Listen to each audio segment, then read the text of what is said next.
Hi, I'm Mark Lopez. And I'm Thomas Ouellette. And this is The Power of Four. Hello, my friend. I thought we weren't calling each other that. We're not calling each other friends anymore? We're not. We're not friends. We're not friends. From the beginning? From the very beginning. So I've been tricked into thinking that this was a friendship that was going to be bonding. What point did you ever think we were friends? Right at the first episode. Right, not even the trailer. In the very first episode where you're like, Thomas likes to, and then I go, I hate Mark. I just hate Mark. Just I chime in there. Pretty much. Mark, how's your week been? Oh man, I've been just trying to get everything done as fast as I can, bro. I did homework for like 2 days straight, just everything I could. Damn. And it was a lot of exams and a lot of quizzes that aren't due in a specific date. It's just they're just due. Mm-hmm. So then I decided, you know what, I can't stall on this. I have to get it done. So I've done that. My grandma's here from Puerto Rico. So she's here, kind of helps the family, because, mom be working and, we'll be out, So hey, what part of the world is Puerto Rico in? What part of the world? Yeah, where's Puerto Rico? It's in the middle. In the middle? It's actually slightly towards the left of the middle. What kind of question is that? Oh, so... I thought you were from the Caribbean. The Caribbean. No, I'm not. I'm from like Virginia, Newport News, Virginia. Yeah. So what about you? How was your week? So good news. Oh, I just took a math test on you Friday. Aced it. I beasted it. I got that's all. 83%. That's good. That's all that matters. That's super good. That's good. And work has been good.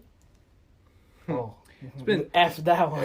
Oh god, it's been some long shifts, bro. I mean, this week they gave me like 3 9-hour shifts. Oh yes, you were telling me. But I had some cool people who took a few hours off of that for me. That's good. That's good. It's still gonna be about 20 hours though altogether.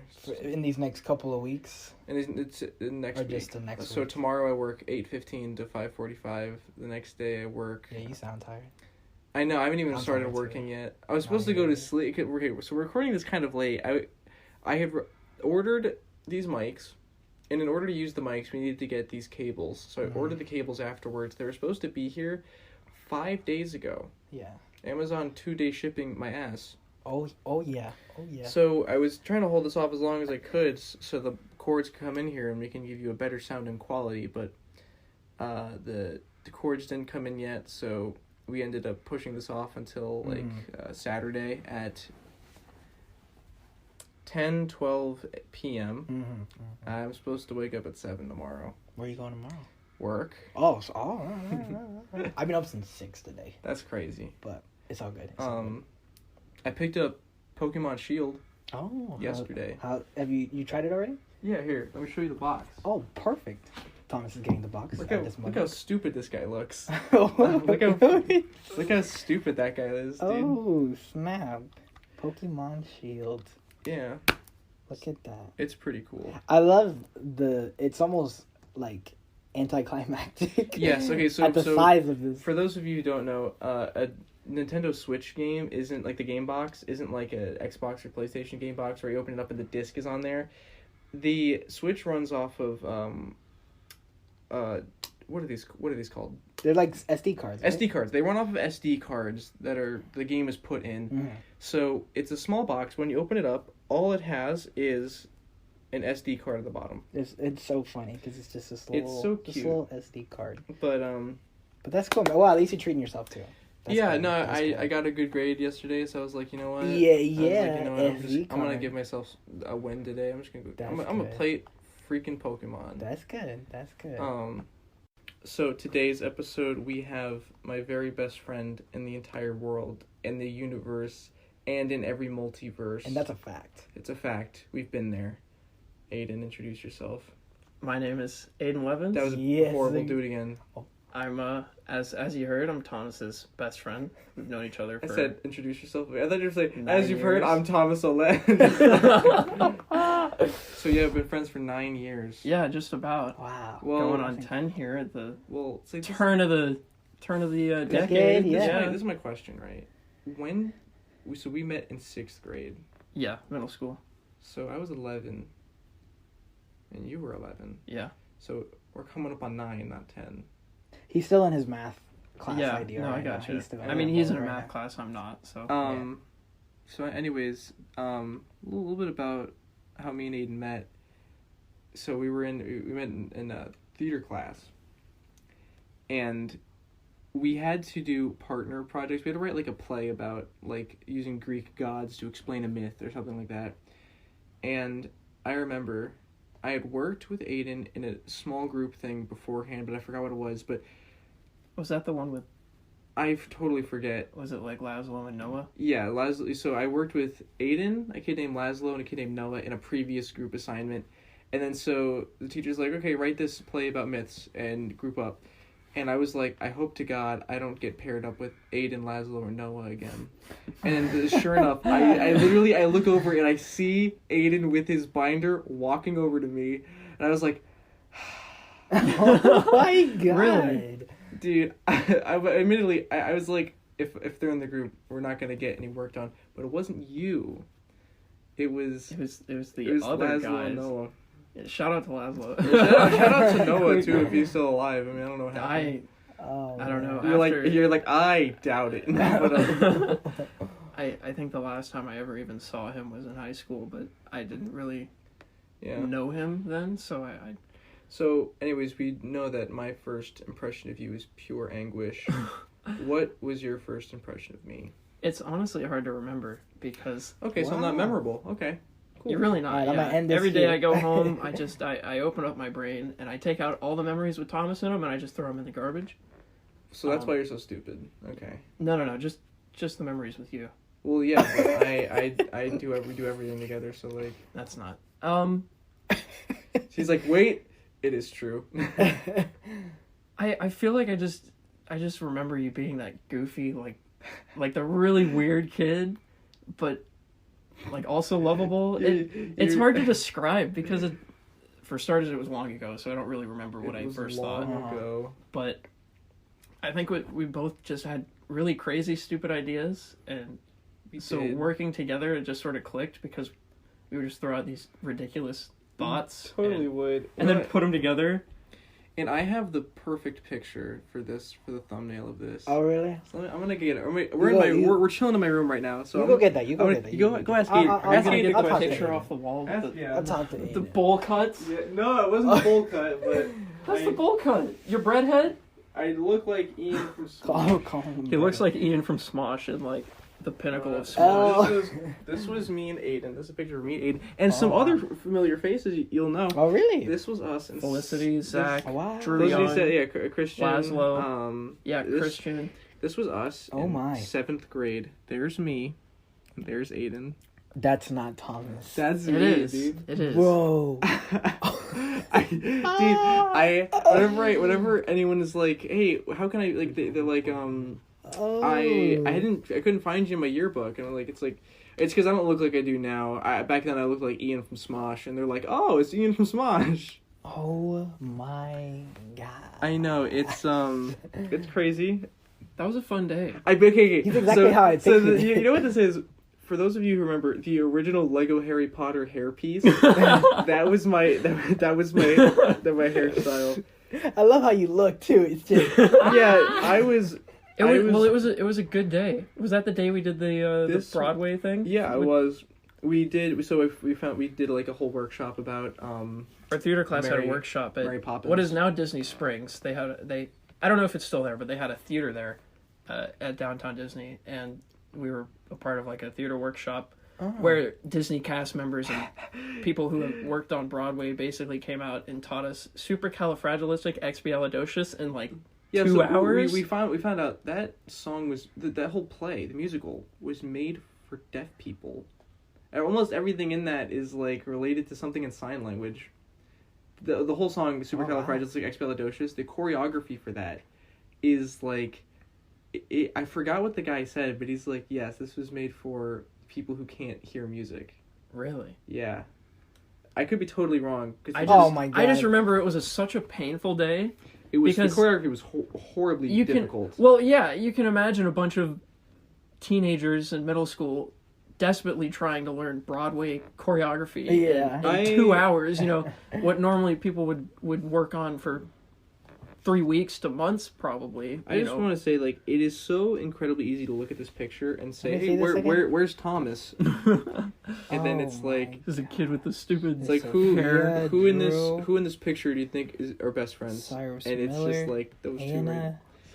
two. Wow, there's a lot of people. No, it was old picture. So, Aidan, this is actually fantastic. This is our 10th episode. So this is a pretty big deal. Big deal.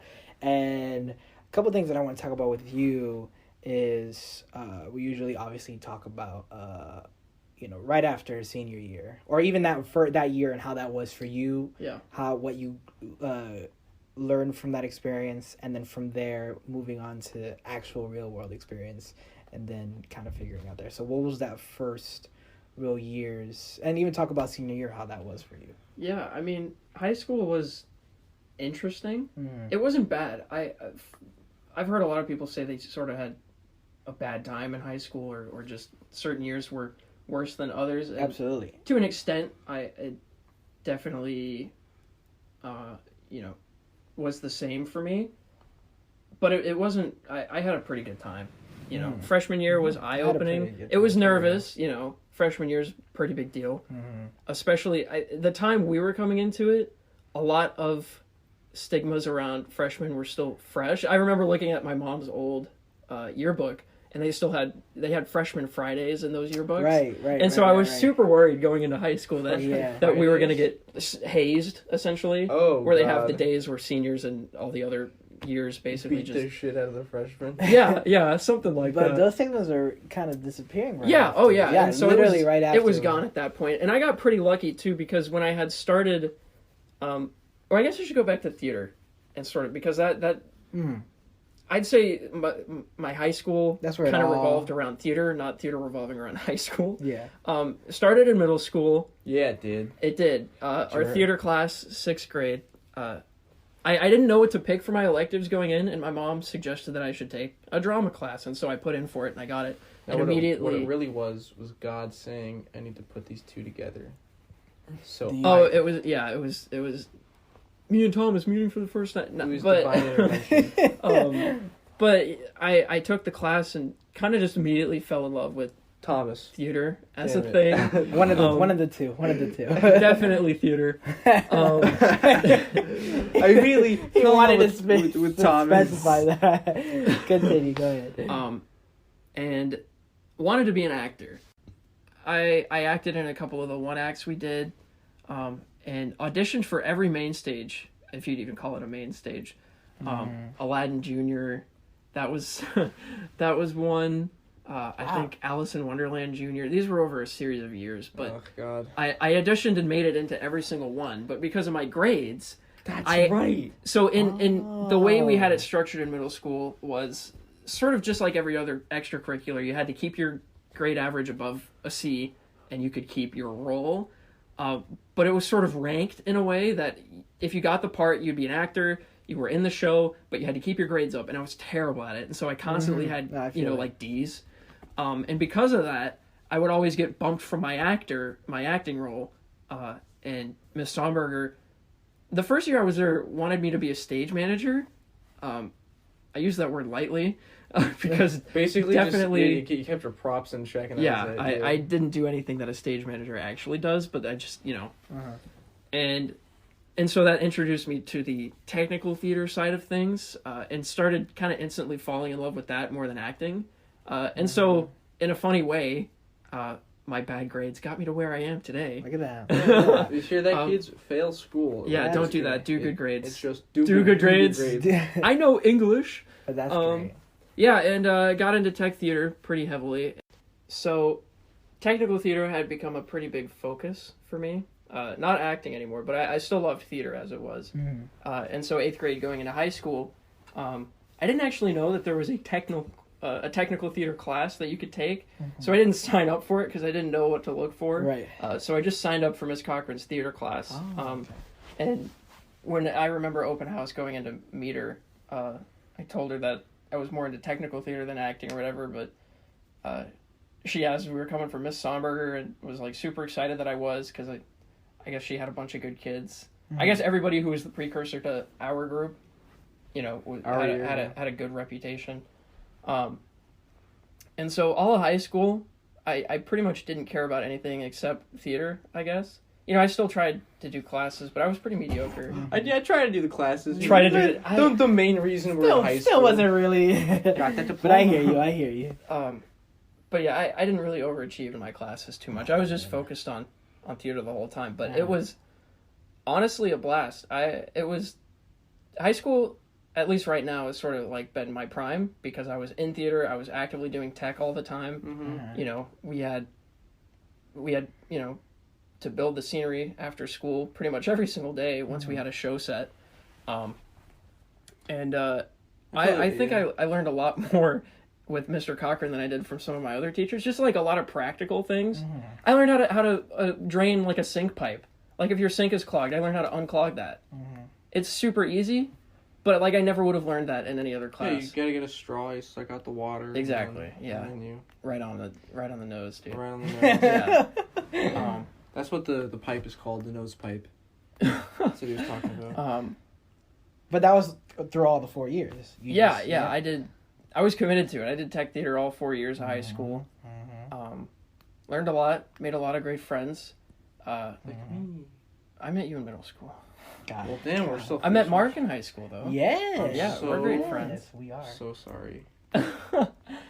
I know I was always so excited to see you because we didn't see each other really. It was just moments whenever we would have a chance to see each other because you were in tech and you were in the rehearsal room and then I was be like, Aidan. Yeah. Yeah, that was great. But freshman year, I got off pretty easy because I made it. I got in good with a lot of the technicians that were already there, and they were juniors and seniors. Right. And so they were, a couple years above me, and so I was a freshman with all these senior friends, and I was super excited about it. But then they all left, but I just... I don't want to toot my own horn, but I was super committed to it. I had a great work ethic, and so I guess, I was sort of at the forefront of a lot of... I did every single show, every single year. You did. And I was a part of every single show. It was like 19 or something altogether? More than that? There was 2 freshman year. Griffin of the Minor Canon, Young Frankenstein. No, I mean you did every show, not just theater. You did you didn't miss a single one from middle school and on? He did like the dance shows. Well, I did a few of them. Not all of them. Like how many did you do all together? I don't know. I think that was more than... All together, including like the chorus, the band, and the dance concerts, I have no idea. Probably too many to count. Aidan? Yeah. You are 2 years out of high school now? Yeah. Right? Mm-hmm. Okay, yeah. How have these 2 years been for you? They've been good.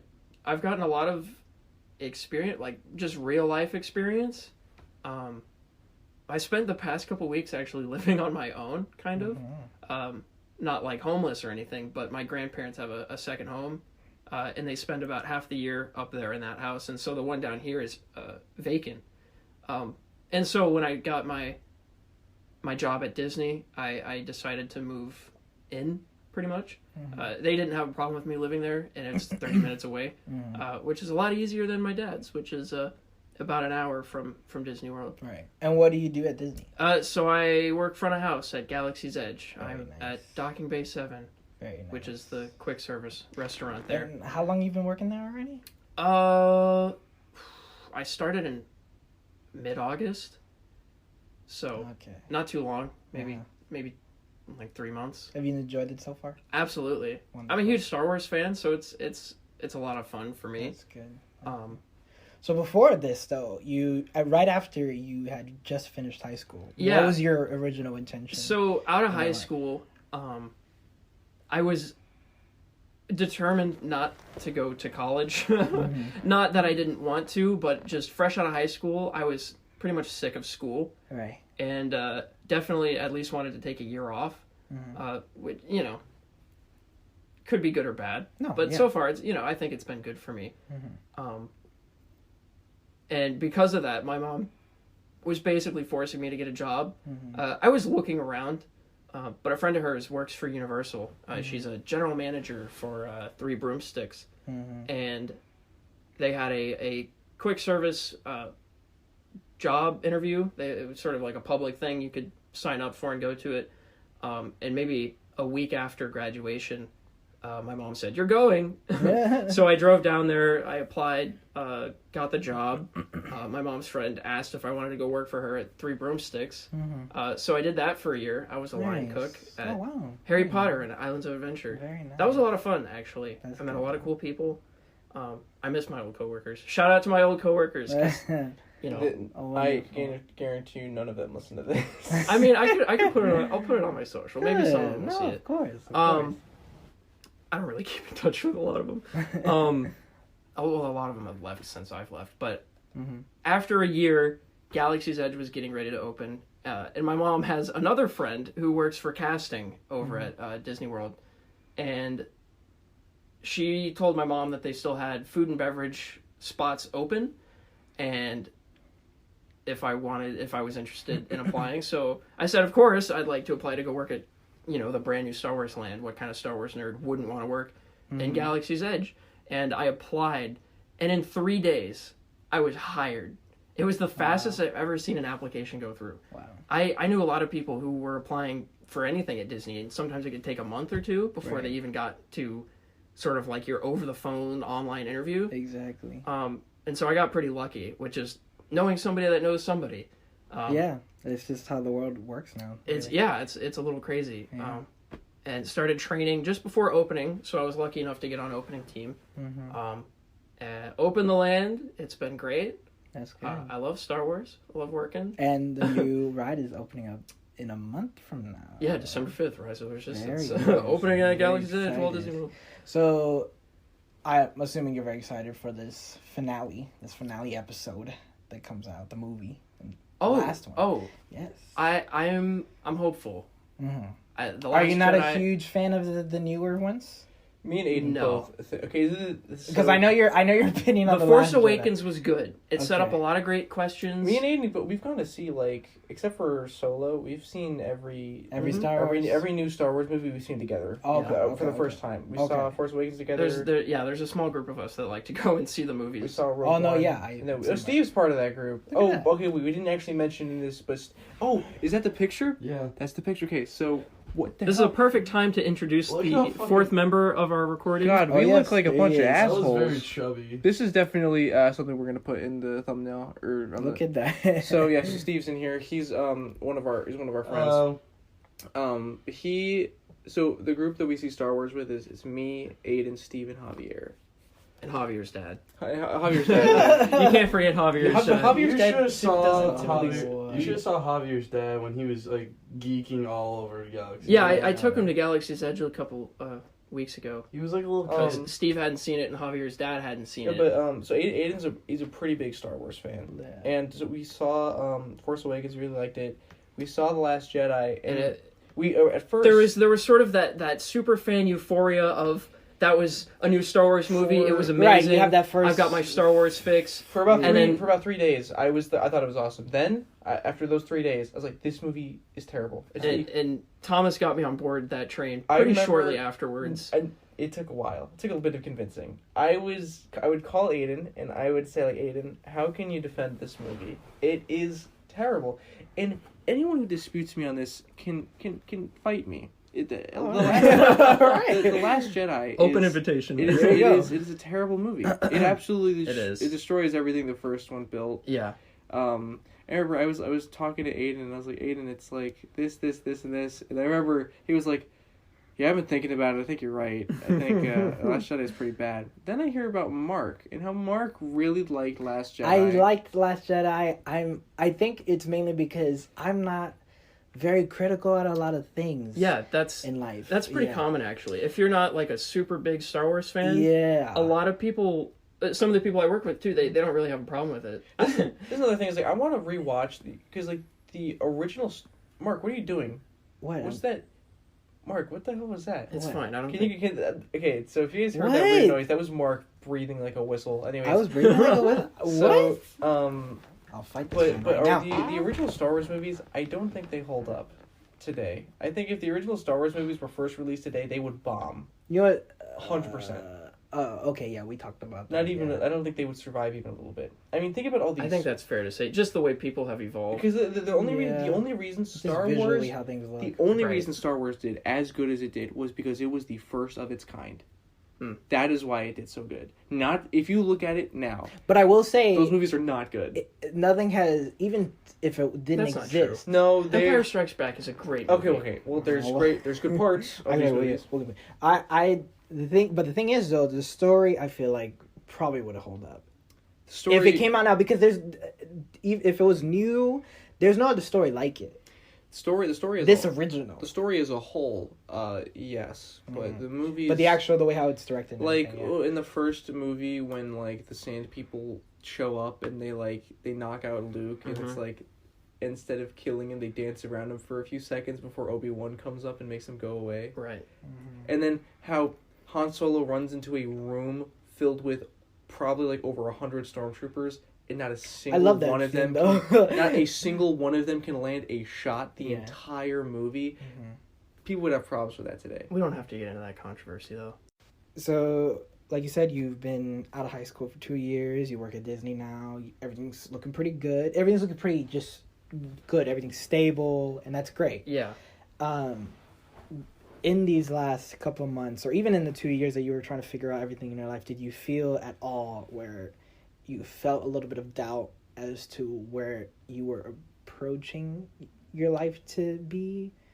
If that makes any sense, like what you were trying to do, as opposed to how your life actually.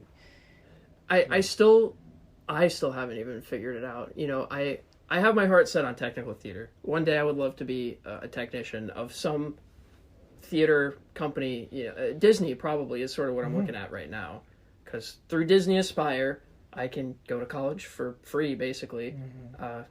Valencia actually has a tech program that I could get in through Disney Aspire. Right. So I kind of want to look more into that and maybe try to go to school and get the experience that I need to start working for Disney as a technician, because it makes it a lot easier when you already work for the company. You know, you can transfer into it rather than having to apply, you know.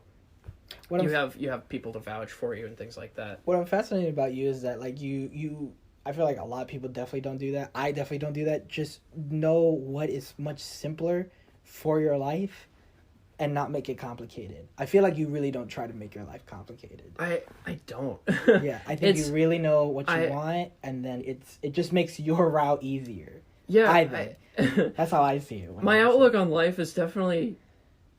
It's easy to hear, but I don't think it's easy to understand, because sometimes I have trouble telling people who are going through hard times or depression or something. You know, for me, I sort of just move on. I don't really dwell on things too long. You know, I can get over things pretty quickly, and it doesn't really affect me emotionally. It's crazy how true that is. Yeah. It's extremely difficult for me to empathize with people, because I just tell them, well, don't dwell on it. It's not a big deal. Everything always gets better. That's what I remember when something happened. I'm not going to say it because it's a personal thing, but something happened that to Aidan that, like, you know, would be a very emotionally disturbing thing. It was a big thing. And he never once, like, I found out about it because I texted him and said, hey, we want to hang out? And he said, no, I'm doing this today. And I was like, oh, really? He said, yeah, because this just happened. And I was like, that just happened? Are you okay? Do you want to talk about it? He was like, no, I'm good. Yeah. You know, I'm not going to say what it is, but it was a pretty substantial... I don't even remember. You don't remember? But, like, I think... I mean, I have a couple... Oh. I mean, that's not like a... I just mouthed it to him. I mean, that's... Is it... Do you want to talk about it? I mean... Do you want to talk about it, Aidan? Because I'm sure what I said, they're going to have to... Like, people listening are going to have to decipher. They're like, what? But... No, I got over it. I let out a lot of emotions, like the day that... Do you want to, like... My parents are divorced. Okay. So... Freshman year, my parents told me that they were going to split up. And the day that it happened, I cried a lot, like, in my room. And I think just all of that kind of just expelled any emotion that I had. Right. I just, like, remember low-key being offended that you didn't call me and talk about your feelings. But I also felt like... I was like, you're just... like... After that, it was weird getting used to the idea, but I think after sort of the initial shock of like, oh wow, this is happening sort of thing, I mean, it is what it is. They're both happier people. They both get along now. Everybody's kind of, in a better place. Right. It's not as toxic as it used to be. And so, I have that to be grateful for. I'm very optimistic. I don't like to think on like bad things or the what ifs. I just kind of think about the now, Right. Which is great. What do you that's got fantastic. now? No, but that's fantastic. No, that's fantastic, and that's why I brought it up, because it's really fascinating how you've gone through the steps in your life, because I feel like a lot of people definitely have those stopping points, and you don't really have a stopping point in terms of just like, if I gotta do it, or if whatever I want to do, I'm gonna just do it, and then you just keep going. And I think I definitely, that's very admirable. I definitely take my time though. To my family's dismay, they really want me to go to school, and they want to see me in school, and they always tell me school. Especially my grandmother. My grandmother was a teacher. Oh, of course. And so it's just sort of ingrained in her. It's such a she also grew up. Yeah, she also grew up in that time where it was you either get a job, join the military, or go to school and get a better paying job than somebody who went to work for McDonald's. For sure. And I love my family all the same. It definitely gets under your skin after a while. I always tell them it's not for everybody. It's on the back burner. Like I basically know that I need to go to school if I want to do the things that I want to do. Because if you want to go anywhere in technical theater, the people who are hiring and looking at applications, they really look for experience. They want to know what you've done, how you've done it, the equipment you've done it with, where, when, how, sort of thing. And so I don't really have a lot of that experience. I like to think that I do.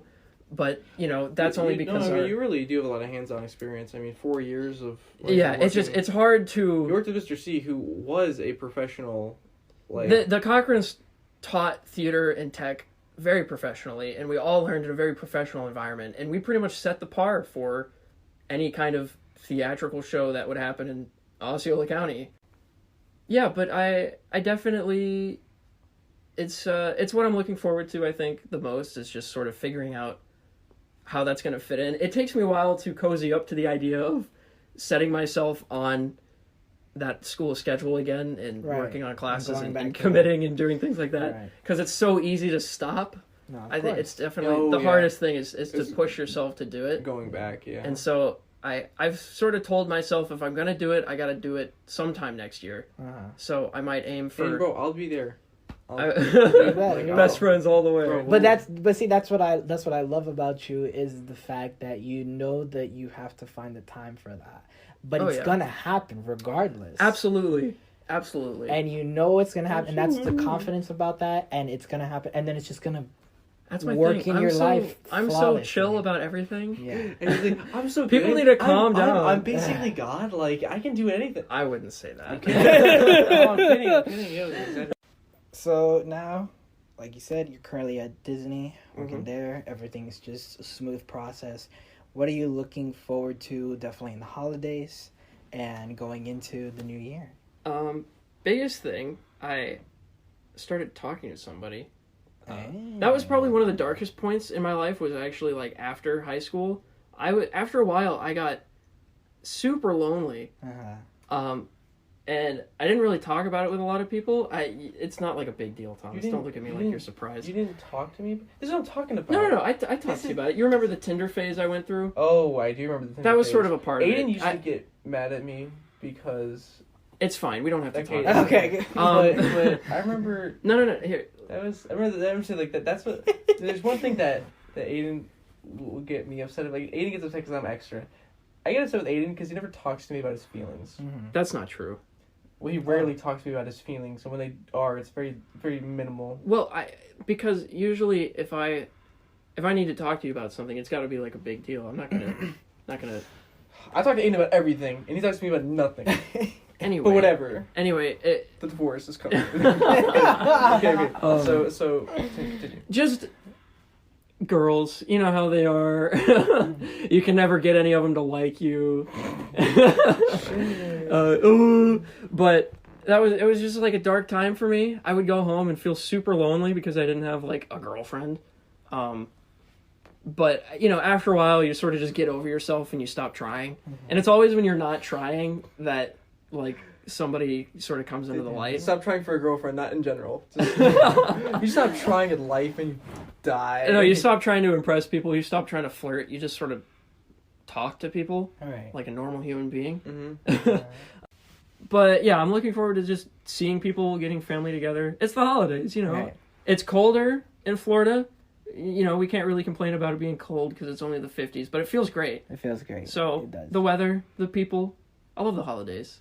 Just looking forward to not worrying about things. There you go. I could use some more money, but I just pick up a shift or two. So it definitely always gets better. Even when, you're at your lowest low and things look pretty terrible, it always gets better. Life always comes around. There are support groups and your friends and your family all around you all the time. Even when you feel alone, there are always people for you. And never second guess yourself. I do that a lot and I regret it. So, if you have a gut decision, just go for it. My name is Aidan Leavans, and this is The Power of 4. Yeah, we got it. Our next musical guest is coming off their performance from the Mad Soul Music Festival in Orlando.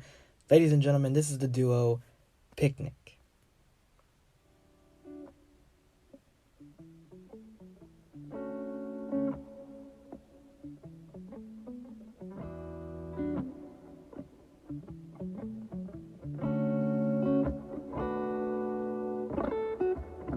Someone's wearing sweaters, sweet November, with the weather, we're together.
Thank you for listening to our podcast. If you have any questions or recommendations, you can email us at mtpower4@gmail.com.